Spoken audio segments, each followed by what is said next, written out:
Record. All right, hi everyone. Welcome to the sprint planning session.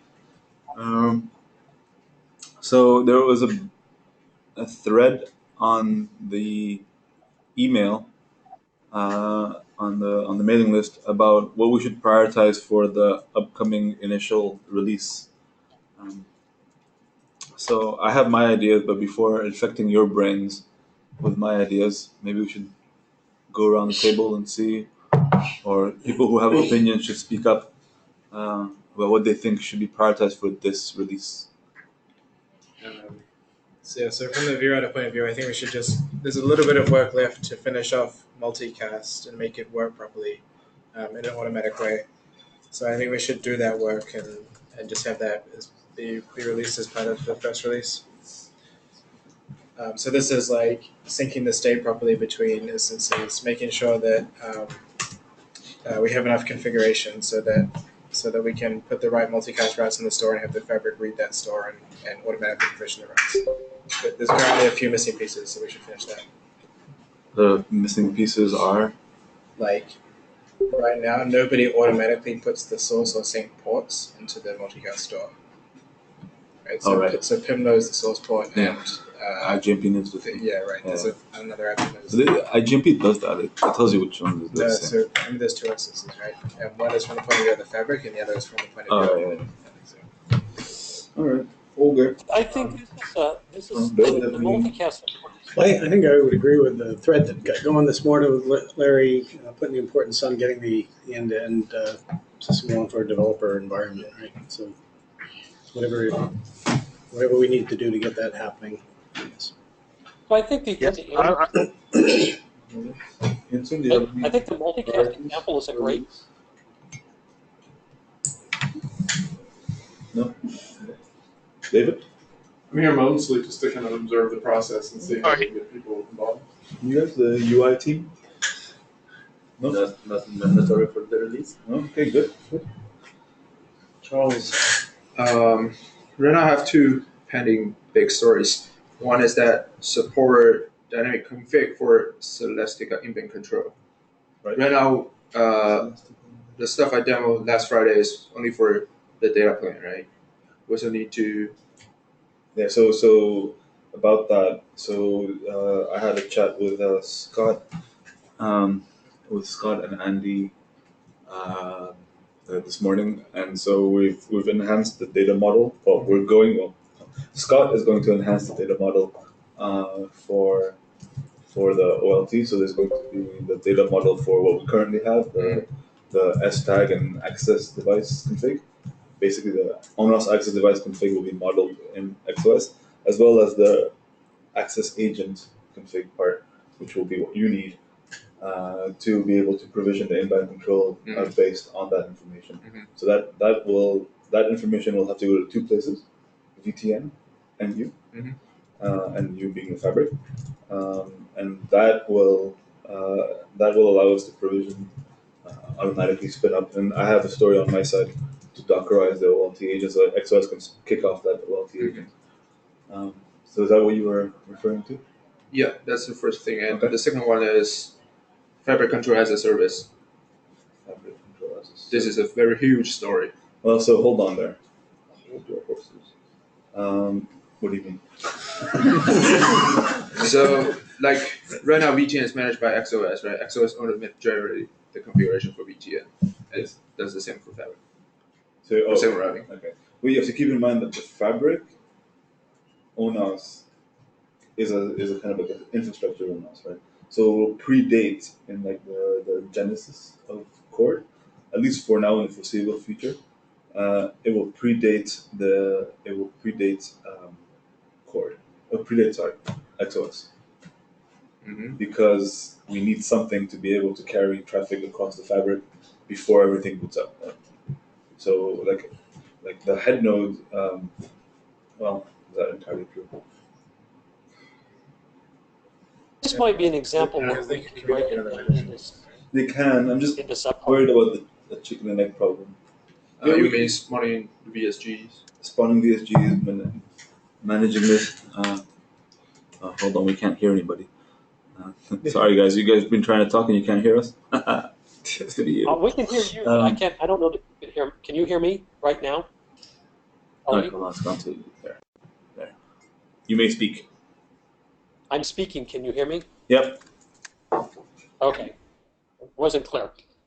I was just going to say this might be a good example of where we can, and maybe the same thing. Well, this is a good example where we can scale back what absolutely minimally do we need to be able to control, as opposed to the broadest possible interpretation. I think that's the strategy we're going to have to take here. So, I mean, that we can't spin up a new VM because the fabric has to completely reboot is a pretty serious limitation. That we have to be able to control every aspect of the fabric, probably not. No. So that's correct. So I think the fabric as a service part, as in like the configuration for the fabric, that's fine, I guess. But like Larry said, we should focus more on like being able to configure the fabric dynamically to add a new compute node. Yeah, that's what I mean. Yeah. You still need a service to do that. You need a synchronizer. Yeah, that's fine. That's okay. That's okay. I thought what you meant was when you said fabric as a service. Not the entire stuff, but just probably like pushing. But yeah, so for example, we don't necessarily need to model every switch in the fabric. We just need to view the fabric as an aggregate. Yeah, but what I understood from Charles was that like the fabric controller, the fabric ONOS controller would be a service inside of XOS, which is not what he means. He just means the configuration. Yeah, just the configuration. Yeah, that's fine. Okay. For example, like when we create a new VSG, we need to push the VSG config and Right. probably also the cross connect config Yes. to the fabric. Yes. Agreed. Okay. Ping, do you have any? So if I could just jump in one more time, going back to the multicast example, I think that's another place where we don't have to have. I would argue we don't have to have the last word on multicast, but we would need a minimally working system. Yeah. And like I was saying, there's a few missing pieces before the system actually works in an automated way.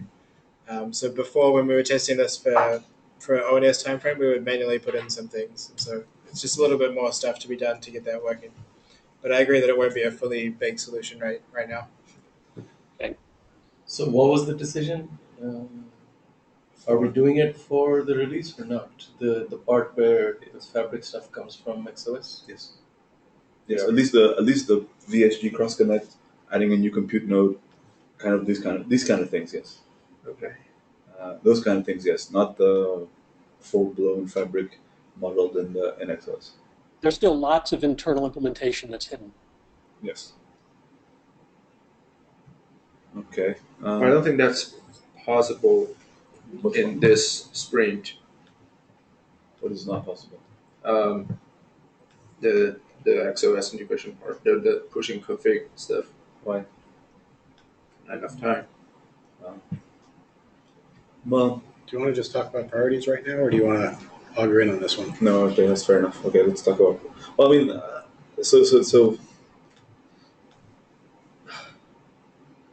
It's kind of like, I would say it's kind of high priority that we're able to add a compute node, add a new VSG to a core deployment dynamically. Now, whether this is pushed by XOS or not is, we can discuss this kind of offline, but I think it's high priority. I think we can all agree that it's high priority that you want to be able to dynamically add a new VSG. You want to be able to dynamically add a new. So Those things are. Ali, if this is high priority, and I agree it is, that also means that when we look at the total number of resources we have developing this project, we shift people off from what they may be doing elsewhere and say, look, give Charles some help and say, look, we need you to help out on doing this. Not just saying this is a high priority and saying Charles has to do all the work. No, So there's a question. There's a question there is how can this work be divided up? That has to be settled too. Yeah. I don't think we'll settle the how the work is divided up. But yes, I mean, your point is well taken. All right, let's not hang about too much on this, but I think we can all agree that these things, they're available. Those features are available in the fabric today. All right, so it's just a question. But just not managed by XOS. Yes, so we just have to model them and push them. So I'm already going to work with Scott and Andy to do that for the OLT. We can we can extend the scope a little bit to do that as well. I think at least if I see it done once for the OLT, I should be able to replicate it for the Fabric, right? Because I'm going to work with them. They're going to handhold me through. Yeah, that should be very single step, pushing through REST API. Yes. Yeah. Okay. Ping, do you have any priorities for no priorities? Okay. Anyone online have any priorities that they want to voice? I would just like to, just a very global notion, which was the epics that I created to get this thing kicked off were organized around what I saw to be the high-level objectives, which were dynamic configuration, which we've just talked about, the northbound interface, which is where a lot of the tests originate that push on things. We need to do end-to-end testing, and then the auto-config. So in my mind, everything else was a localized thing, and we needed to reach a checkpoint, but didn't need to push all the way to the end. And I completely agree with David that if that means we shuffle people around, that's the way Agile's supposed to work. Yeah. Okay. So I think just to kind of recap the conversation. So there's the Fabric modeling in XOS that's kind of high priority. There's multicast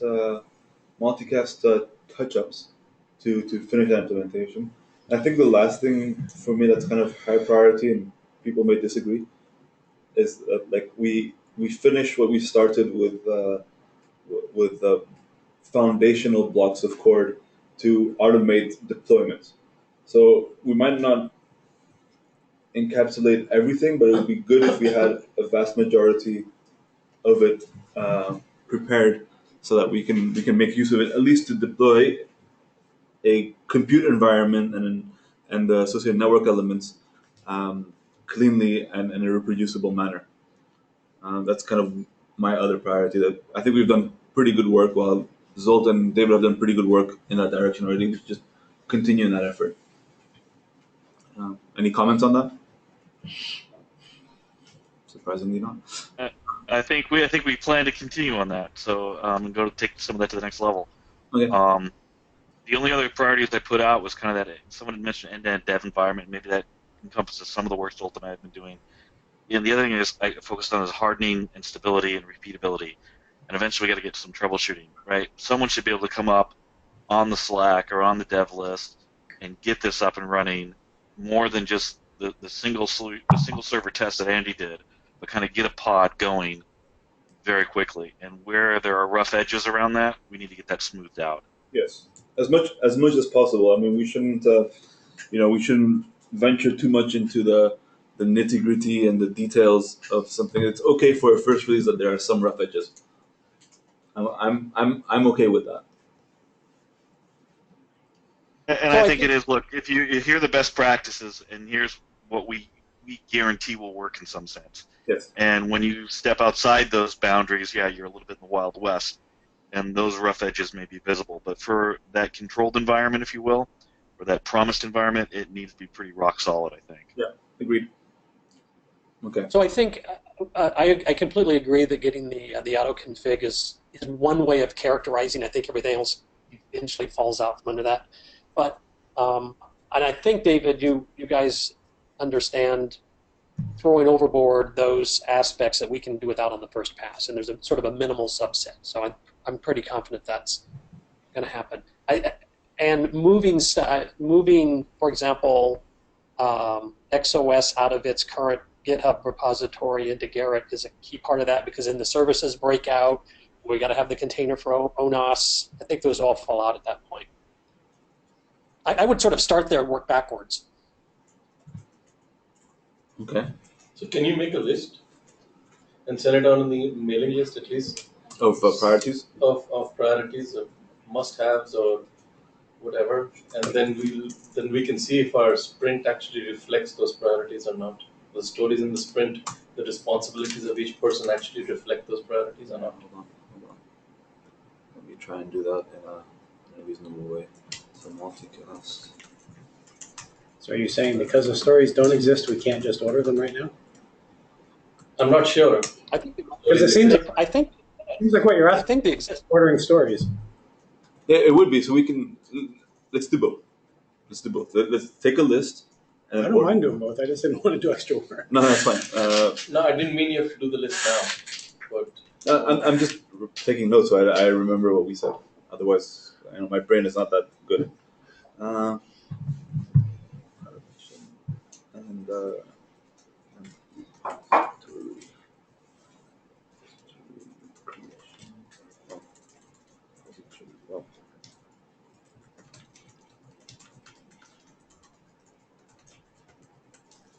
okay. So let's get going on the planning part. So we have an epic for the field trial. It's currently hopelessly empty. I don't know what it looks kind of finished. It's hopelessly done, isn't it? Yeah, you can just delete that one. Yeah. Okay. All right. So let's move to here. That happens every now and then. It does. That's good. You just didn't recognize it. All right. So let's go to the next one.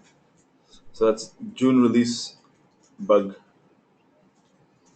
So Anybody want to? Well, Saurav and Charles. yeah, the first one is actually try to fix a mistake I made last week when doing the host configuration stuff. So yeah, it should be fixed. I want to fix it by the end of today, anyway. And so, do you want to talk about the second one through one? yeah, the second one is basically a long-running story for me that I've been working on multiple instances with the fabric, and just making sure that it can survive everything we throw at it or most things.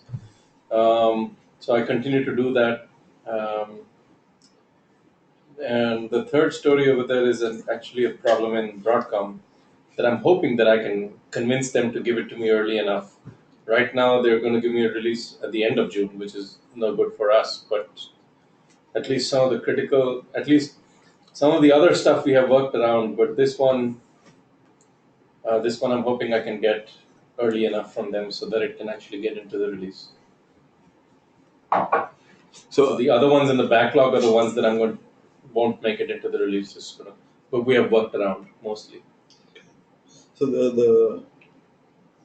the tests that you're doing on multiple instances, are you deriving actual automated tests out of that, or not at all? No, that's Flavio's working on those. Okay.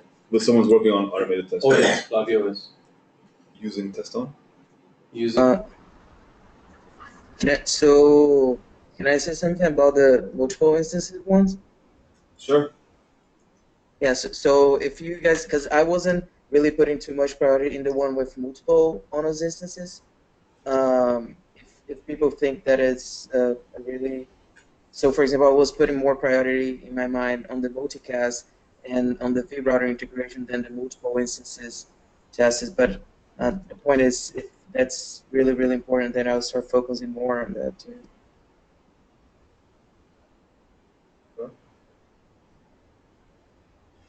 Well, I'd rather have end-to-end tests, and if they're single controller right now, that's okay.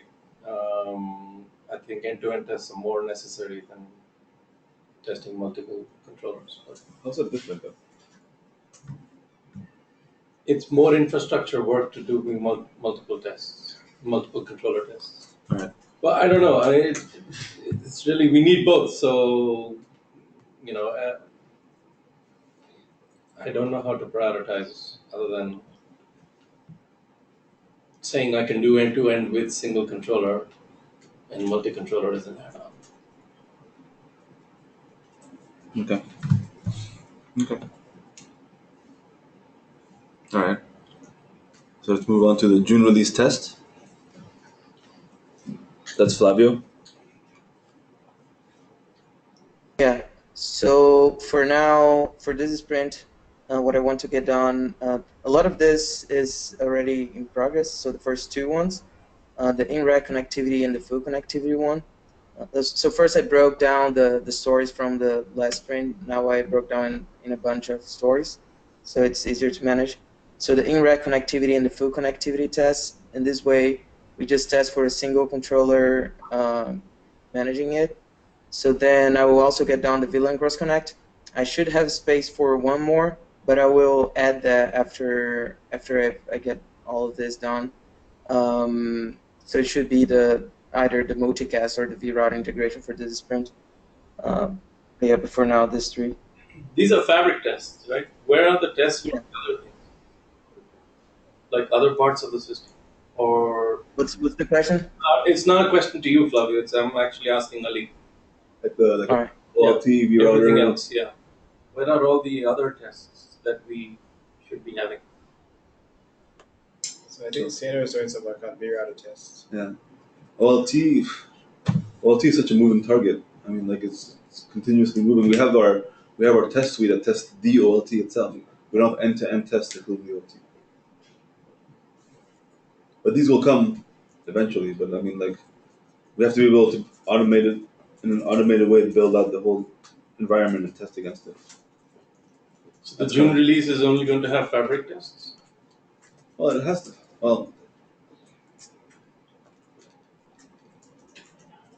it depends how we do the core. So there's a repo under OpenCore called Core Tester, right?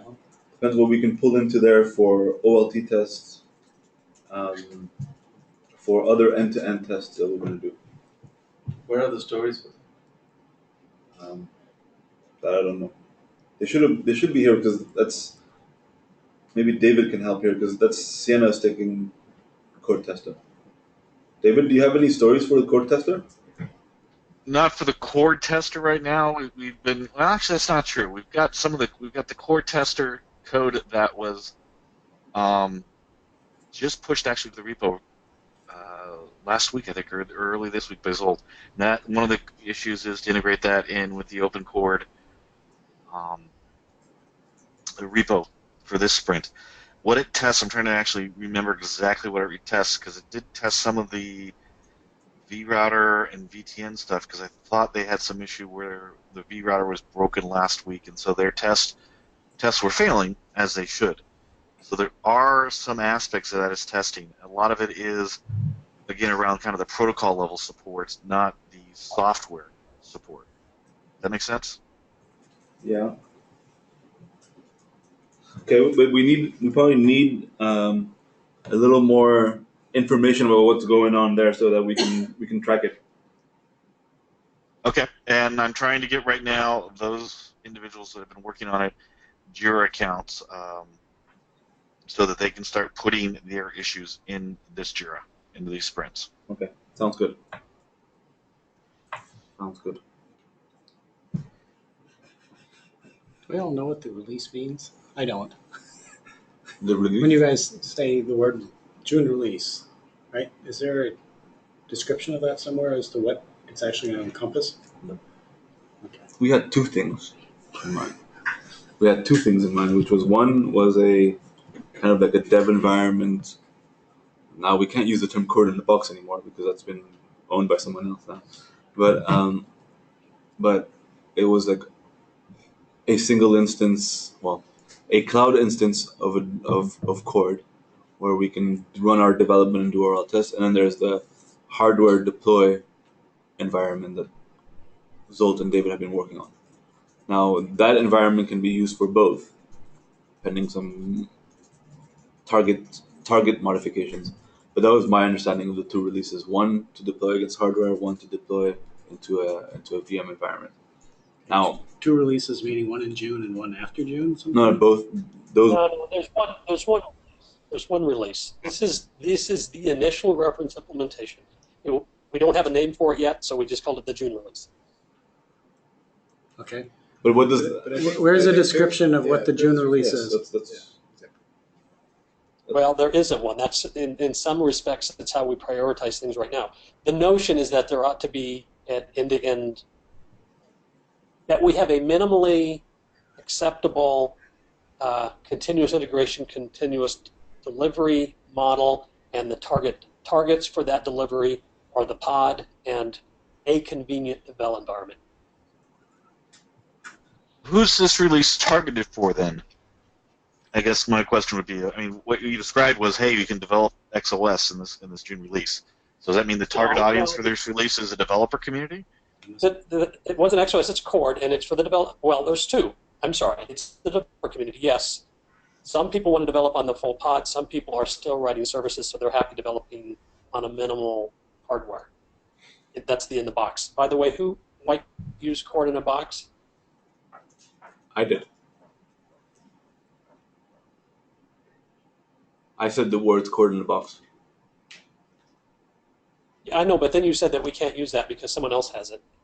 Yeah, because AT&T has been specifying a cord in the box, so I just wanted to avoid a name clash. Oh, I didn't know that. Well, I'm sorry, they took that from us, so Okay. I don't think that. Okay, I thought our definition of cord in the box was more like a development environment in a virtualized environment and not a physical manifestation of a pod. Well, I'm sorry, it could still be a physical box, but it's. Yeah, I now I understand where you got that from. That's cord and a half rack or whatever it is. Yeah. Mini cord, micro cord. It's getting all very confusing. But I think we should target for a release. What Larry and I were saying is that like a good enough continuous deployment pipeline where we can where in that at least most of the components are integrated. Now, if you want to develop services only, if somebody wants to develop services only, they don't need the entire thing. They need to deal with XOS mostly, right? If they want to work on the fabric, they can work on the fabric independently. But what we're doing is releasing a kind of installer for Cord, right? That's what we're doing, right? That's what we should focus on. That what that means is still that like the different components have to work. But if you want to develop only the fabric, then you only take the fabric, right? Why do you need to take all of Cord? It's too much, too many pieces. Right? So we're releasing the installer that pulls in all the pieces and makes it easy to deploy. Does that make sense? You look unconvinced, Bill. That was a pretty good narrative.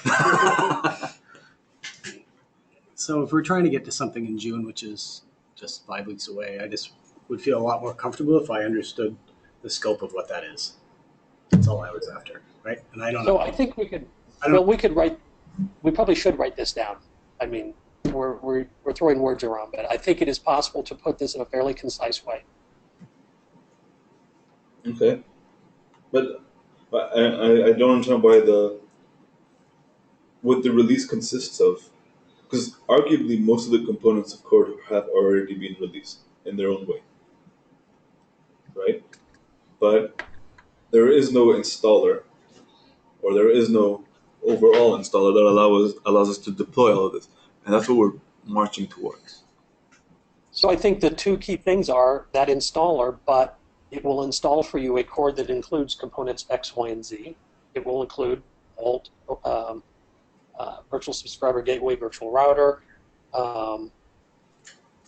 maybe add an example service because it's simply something that you could use as a model, and it will have two targets. One is the quote in the box target, and one is a pod that exactly matches our pod, so there's no variation supported.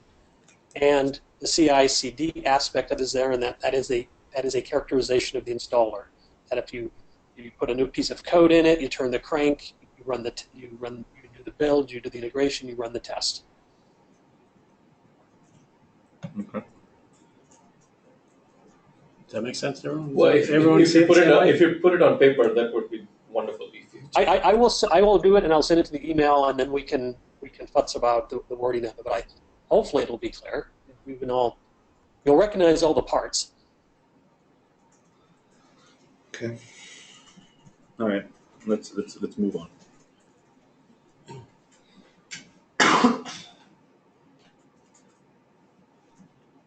There's only one story here that's in the backlog. Yeah. You don't want to pull this in for now? No, not ready for that. I'm still doing a lot of configuration change. I don't want to spend too much time on writing documentation for that. Okay. For the next sprint. Okay. Let's move on. Okay. So here, you want to start with the first one, Charles? Yeah. So there are still some issue in the dynamic cross connect creation stuff I demoed last Friday. The issue is basically related to when we update the config. Right now, I can add, I can remove. When we update, there is some sequencing issue. The old group need to be removed before adding a new one, and then objective is right now a synchronous operation. I need to somehow wait, retry until the old group is removed, and then push in a new one. So this is kind of remaining stuff from the last sprint. And also, do you want to pull the dynamic config for Celestica control from access management sprint access management epic to here? I don't know. This one? Yeah. Do you think this belongs to but this is different. This is from the fabric's perspective. Yes. Okay. You might want. It can either stay here or move. That's up to you. But okay. So you say it here. That's fine. I don't mind. If you want to move it. If you want to leave it, leave it. I don't. All right. Just move it to dynamic config.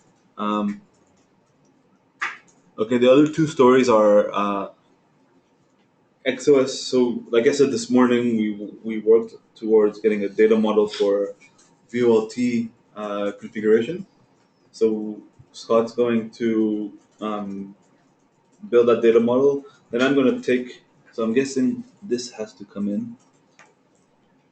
I think you need to refresh. Seems you're all day. Okay, there we go. Oh yeah, wow. So we have the data modeling for the VOLT, and once that's done, I can take this information, take this data model and populate it with the right parameterize it with the right values, so that it can be pushed to the VOLT app in one case, and in the other case, it gets pushed to VTN and to the fabric. Okay? Make sense? No? Yes? Confirmation. Yes. Okay. Sounds good. Thank you. And then there's also, Andy, you want to talk about the data modeling for vRouter, automatic configuration of vRouter? Sure. So yeah, it's kind of the same process that we're going through with VOLT, and I guess we will with the fabric. So in order to push the configurations to vRouter, we first need to do some data modeling. That hasn't really been done for vRouter yet, but there will be some additions to the model to store that information, and then pulling the information from the data model and generating the config is the other task. Okay. When we do this data modeling, we should also kind of look at the values that the parameters that we're putting in this data model, because a lot of these parameters can be automatically specified, and where they can be, they should be. Okay, for example, the S tag, the S tag for the VOLT, I mean, just pick a number, right? We don't have to specify that at XOS every time. XOS can just pick a number between 1 and 4,000 or whatever. Okay. Okay. So some of these values can be automatically generated. Some of these need a operator input. Right. Okay. So how should we proceed in terms of? So I guess maybe what Scott and I should do is write up the data model that we believe needs to be added, and then maybe run it by you guys, and you can tell us what needs to be specified versus what XOS should be able to generate. Yes. Yes. Okay. Once you have the data model kind of in place, just post it on the mailing list, and then we can comment on that. Okay. Yeah. Sounds good. So does Code 48 then belong in this, or we won't get to it in this sprint, but maybe somebody needs to start thinking about this. If you're already thinking about OLT and vRouter, then you have to think. Maybe you can do that in parallel with the fabric. whatever it's Actually, whatever data modeling is. these two stories should be pulled in. Actually, these two stories, we can put them at the bottom. Deploy OLT using XOS and Fabric Service Synchronizer. You want to do it in this sprint? Let's mark them as stretched for now. Okay. I think I would like to be able to deploy the OLT agent in this sprint, but obviously we will see. But I'd like to get there. That would be good. So do you need a new data model? Well, then the question then become: do you plan it in this sprint or leave it at the top of the backlog? And if the sprint, the guaranteed items in the sprint get complete, then you pull it in. I don't know. Is there a preference for which model we pick? I mean, for me, it's equivalent. So if people want it at the top of the backlog or at the bottom of the stack, I don't care. Bill, which one's which? I would prefer to leave it in the backlog because for me it is 100% impossible to make this happen in this sprint. All right, There you go. that was easy enough. It's not possible. I'm going back to Taiwan next week. I'm disappearing. Who so said you were going back to Taiwan? it's not possible for me to do this in this sprint. So Fair enough, but I'll pull this one in because I want to get there, and when things are in the sprint, it makes me want to get there. yeah, okay. But I'll leave the Fabric Synchronizer out. Okay. When I come back, probably you already have some progress in the OT side, so when you come back, I'll be gone. So it's all good. Oh, okay. Okay. It's all good. No one's looking. All right, let's move on to the northbound interface. Matteo. Yeah, so we plan to manage differently the third-party library we are using in XOS that now are committed in the source code and makes no sense. We want to just keep reference to them. Sure. And I was planning to add some keyboard shortcut to the XOS UI since UI looks to be hating the mouse. And there are some other minor tweaks I want to do before the reference implementation to avoid changes after we release it. But it's nothing hard to achieve. And we will also be working on finishing the refactoring of the tenant view and the CSS files. Sounds good. That's it. That sounds good. All right, moving, monitoring off the head node. I guess refresh. Yep. Srikant, are you there? Yes, sir. Yeah, this sprint, again, we wanted to continue our explorations on the Ceilometer custom agents, primarily for UDP based. And also we wanted to kickstart some discussions around how we can enable this UDP unidirectional communication from head node to the VM networks so that we can push the monitoring data collected from the head node services into this centralized monitoring service which is running inside the compute nodes. All right. Yeah, these are the only things that we wanted to take. Okay, sounds good. Let's move on to auto config. So David, if you can go first.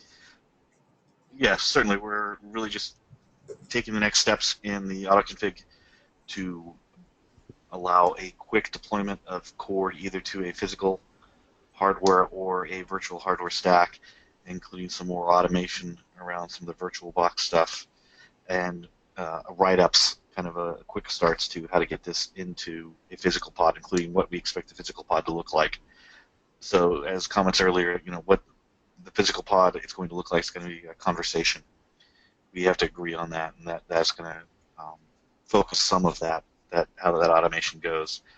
We are also going to start seeing integration of these capabilities into the framework that's laid out in the OpenCord repo so that you can do targets, Gradle targets to say deploy or test and run automatic deployments and tests, including the core test stuff that was just checked in from that. That's kind of where we're going to be focusing.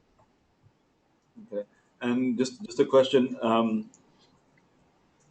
Currently, if I were to check out Mass and try to deploy this onto the dog food pod, Is that something I should try and do, or is that not worth it right now? No, absolutely try and do it. If you look at there's a quick start under bar physical, I believe it's called .md file that I had actually started, and right at the top it kind of just explains what you kind of expect the cord pod to look like. So I'd read that bit, and I think if you come away from that with some questions, or that'll kind of guide you should you take the next step, I guess. Okay, cool. Sounds good. I'll try that soon. Andy? So we That one's assigned to Scott, Okay. and that is something Larry, Andy, and I have been talking about automated ways to onboard services, and will be necessary once we carve up XOS and the services into the new repo. Okay. I'm expecting that to be my major item this sprint, although I'm going to do the one for you on data modeling first, of course, so you get unblocked on that. I'm just going to change that to 8 because 9 is not a Fibonacci number. Sure. I thought they were supposed to be odd numbers for some reason, but yeah, 8 works. Yeah, I know. I actually like, huh? Yeah, I forgot we're supposed to do Fibonacci. I need to change those numbers on mine as well. Yeah. I would rather, I don't know, maybe we should talk, it's very minor, but I would rather we move to a model that we used to do for ONOS before we go into this Fibonacci sequence, where we do like 4 days, 4 weeks, whatever, 1 week, 2 days to do this thing, because these Fibonacci numbers kind of bug me. I don't really get them. At least I know that like when a task takes 2 days, I know what that means. When a task takes 8 story points, I'm like, sure. All right. Anyhow, isn't Core 27 done?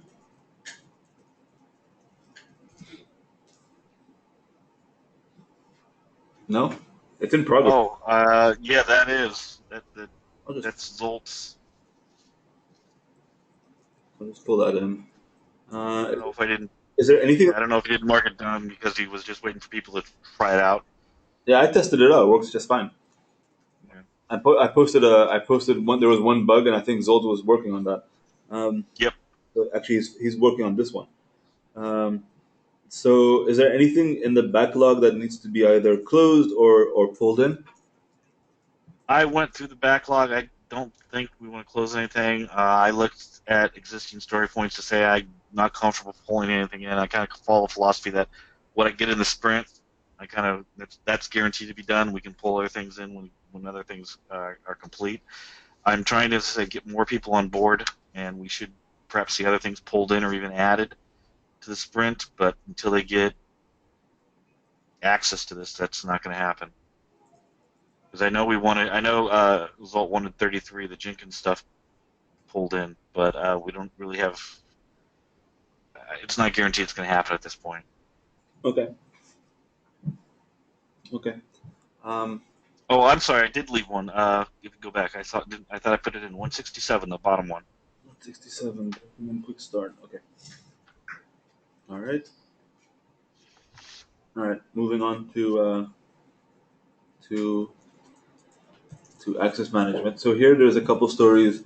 So there's Dockerize the OLT agent, which we'll need for the auto deployment of the OLT agent, and need to change the IGMP app to let the ONU do the IGMP snooping. That'll be a relatively quick fix, and a temporary one in the fullness of time. So IGP still comes up, right? It'll always come up. Yeah. It'll always come up, but we no longer need to react to it. Push those. Yeah. But we just need to push a multicast rule down, so that it switches on IGMP at the ONU. Then we just let the ONU do the multicast, do the snooping. So I got word from MicroSemi that they'll only be able to make a release of a new agent code in July, and not before. Yeah. So and frankly, like, we can survive with what we have now. Now that we know how it works, we can survive. So that's okay. And also, it's unclear to me when work is going to start to build the new OLT agent from kind of scratch. So I don't know when that's going to start with AT&T and Tech Mahindra. So we'll see. And there's one other story here for Hyunsun, which is the OLT information for Code VTN, which we already talked about.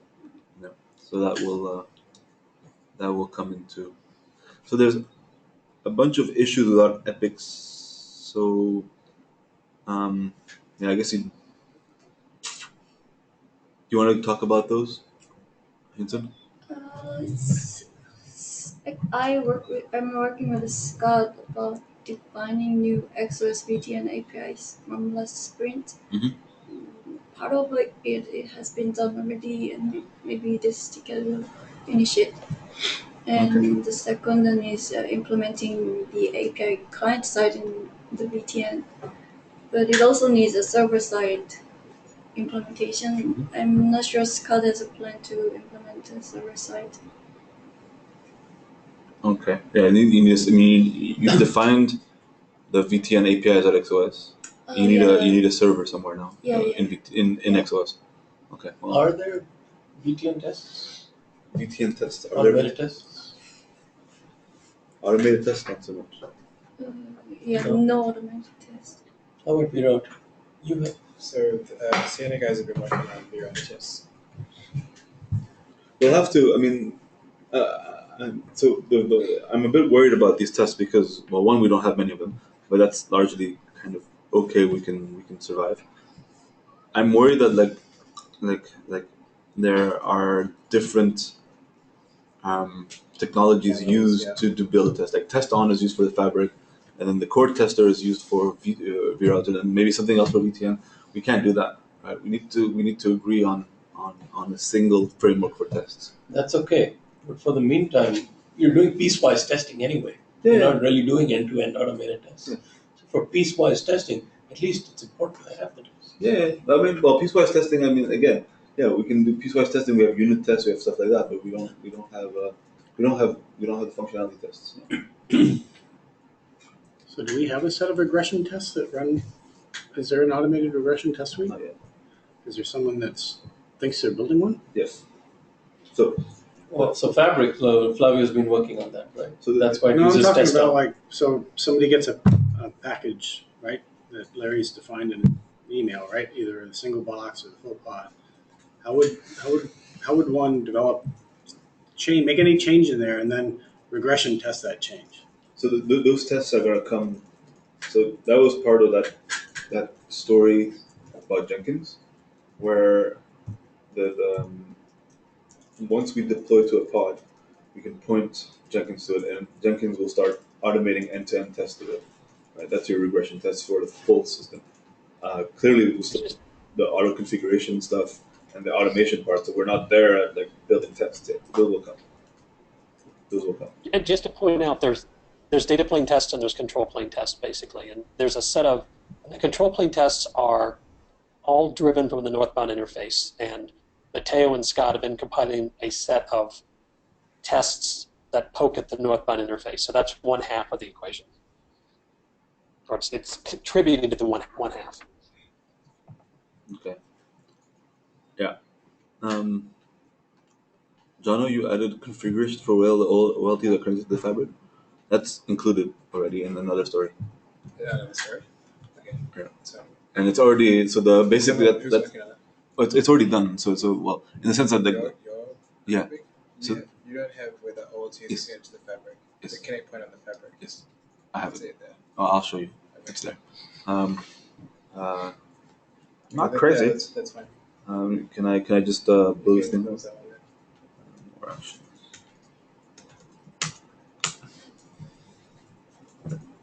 Multicast REST APIs. You want to talk about these? Yeah. So the model right now, the core MCAST app tells the fabric controller the route, which is just the sourcing group, the IP addresses. But the core MCAST app also needs to tell the fabric controller the connect point where the OLT is connected, right? So that we know where to send that traffic. So it's just an enhancement to the REST API that we're using right now to do that. The PIM app is the one who decides where the multicast traffic is coming from. When we had a multicast routed to the store, the PIM app gets an event and goes, okay, now I need to source this from somewhere. And so that needs to contribute that source port back into the multicast store. And then once all that information gets to the multicast store, Charles's Fabric app will listen to the event and plumb the connectivity to the Fabric. Okay. We should find epics for those stories. Yeah, I don't know. Or should we just create a multicast app? Could do it. Create a multicast epic, or find another place, find some other name. So one of the things about defining epics is ideally they're just big stories, right? Which means you're implementing multicast for some feature or something that a customer would do, right? Mm-hmm. So what is it that you can't do today that you want to do with a customer that requires multicast work? So you're saying they have to be completable. You have to finish them. Is that what you're saying? Well, one is just epics are just like functional layers of our software, right? And yeah, I know it's what you're doing, but okay. So if the system is going to be built out that way, right, and just layers, as opposed to a use case type of build out, right, where you're adding features that a customer sees and able to, kind of build it all the way down through the stack, right? It's really up to the team, I guess. Yeah. But I find it confusing to see a multicast epic because then I wonder, well, what features are we trying to enable through development of that multicast epic, right?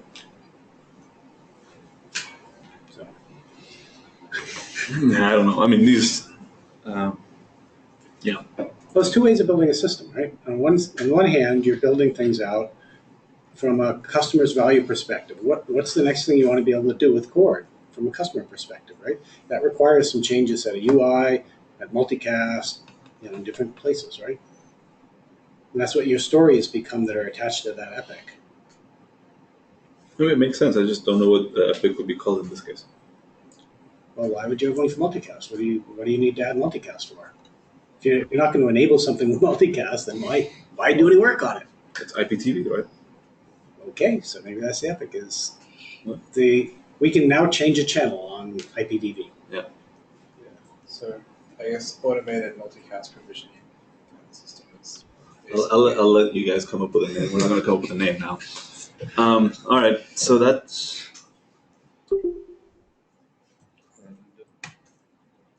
Let's go to the reports.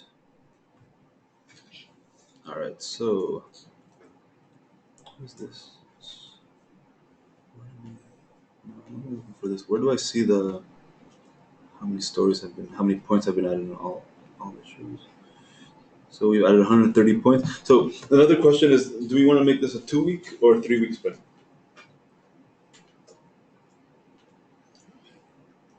I think it needs to be 3. I think we have 2-3 week periods until the end of June. I know that second sprint is going to be have to be testing, and we're not introducing new features and so on. We do have a little tiny bit of slot because I think the target announcement's not for a couple of weeks after, or at least 10 days after the end of the month. All right, so let's do it. I mean, when I was doing my planning, I was doing it as 3 weeks, so I'm fully supportive of that. All right, let's make it a 3-week sprint. I prefer 3-week sprints, to be honest. All right. I think anyway we should define the length of the sprint before dragging in stories. That's true. That's true. All right. On that, I guess that's the last note. Thanks, everyone. Larry, will you send just an email kind of like summarizing the... I did. Oh, you did? I did it. It's actually more of a list. I tried to list the targets, the set of services, and the set of tests that need to be included. Okay. But see if it makes any sense. Will do. All right. Thanks, everyone. Talk to you at the stand-ups. Bye.